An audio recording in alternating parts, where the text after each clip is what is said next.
Hi friends, తెలంగాణలో మరొక అంశం ప్రజల దృష్టిని మరల్చుతోంది. అదే మార్వాడీస్ గో బ్యాక్.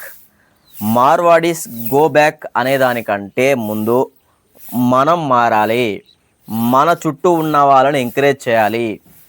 షాప్ పెట్టుకోవడానికో ఏదైనా బిజినెస్ చేయడానికో 5దో 10దో అప్పు అడిగితే ఇవ్వాలి. వాడు బాగుపడతాడు, మనకేమొస్తుంది అనే ఆలోచన పక్కకు పెట్టి మన వాళ్ళను, స్థానికులను ఎంకరేజ్ చేస్తే ఇలాంటి మార్వాడీస్ వచ్చి ఇక్కడ వ్యాపారాలు చేసి వాళ్ళ సంఖ్య ఎక్కువైంది కదా అని వాళ్ళు హుకుం జారీ చేసి వాళ్ళు బలుపుతో వ్యవహరించే అవకాశం అనేది రాదు.